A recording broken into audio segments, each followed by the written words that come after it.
अस्सलाम वालेकुम नाज़रीन, हमारी सिरिया सुजाग न्यूज़ वन नई आया वज़ीर उमर जाम साहब मां ख़बर शामिल कयूं था गुलज़ार गुल मंगी जी। जाम साहब शहर जे सीनियर ऐं बेबाक सहाफ़ी ज़वार लाला बशीर अहमद शर खे जदोजहद कमेटी जाम साहब तरफ़ां मजता एवार्ड ॾिनो वियो। एवार्ड तक़रीब में मेहमान ख़ास डॉक्टर साहिब खान आफरीदी, मोहतरम ज़ुल्फ़कार अली ख़ासकेली, सदर प्रेस क्लब शहीद बेनज़ीराबाद, चाचा मोहम्मद हुसैन शर, चाचा मोहम्मद हसन शर, सैयद शाह मोहम्मद शाह, सदर प्रेस क्लब जाम साहब, डॉक्टर निज़ामुद्दीन भट्टी ऐं ॿिया शामिल हुआ। जॾहिं त टाउन ऑफिसर जाम साहब मुनीर अहमद कलेरी, नवाब शाह प्रेस क्लब जे लाला ताज रिंद अकरम चांडियो, बुछेरी प्रेस क्लब जे मोहम्मद वार सहतो, गुलाम अब्बास लाशारी, दौड़ जे सहाफ़ी बाबर अली वसाणी, मोहम्मद रमज़ान वासवाणू जे फर्जंद गुपचाणी प्रेस क्लब जे सदर, नज़ाकत अली गुपचाणी, उबैद अठ मोरी प्रेस क्लब जे अॻूणी सदर, गुलाम सरवर ख़ासकेली, ॿियनि सियासी समाजी अॻुवाननि, उस्ताद हुसैन बख्श डायरी, खमीसो खान विस्तड़ो, तपेदार रज़ामंद कोराई, एजाज अली मंगरार, उस्ताद मोहम्मद शरीफ डायरी, साईं बख्श बिरोई ऐं प्रेस क्लब जाम साहब जे उहिदेदारनि मेंबरनि शहरनि वॾे तादाद में शिरकत कई। जॾहिं त एवार्ड तक़रीब जे मेज़बाननि जदोजहद कमेटी जे अॻुवाननि लाल खान शर, डॉक्टर जमशेद अहमद आफरीदी, गुलाम मुस्तफा मलक, लाला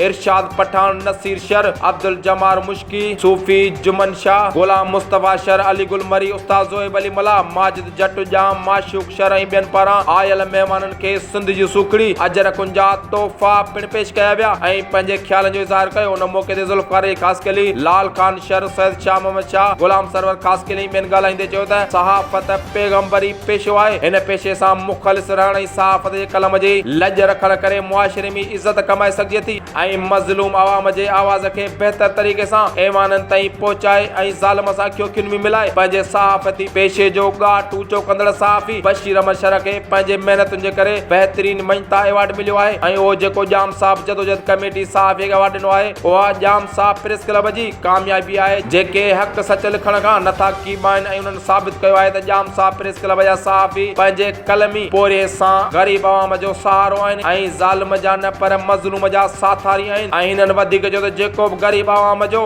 आवाज़ बणियो उनखे एवार्ड मिलंदा रहंदा ऐं सहाफ़िन पंहिंजी ज़िंदगी दाव ते लॻाए पंहिंजे कलमी पोरे सां मज़लूमनि जो मोर्चो बणिया आहिनि। असां लाला बशीर अहमद शर खे मजता एवार्ड मिलण ते खेसि मुबारकबाद पेश करियूं था। सुजाग न्यूज़ वन में फ़िलहाल एतिरो ई। वधीक ख़बरनि अपडेट्स लाइ ॾिसंदा रहो सुजाग न्यूज़ वन।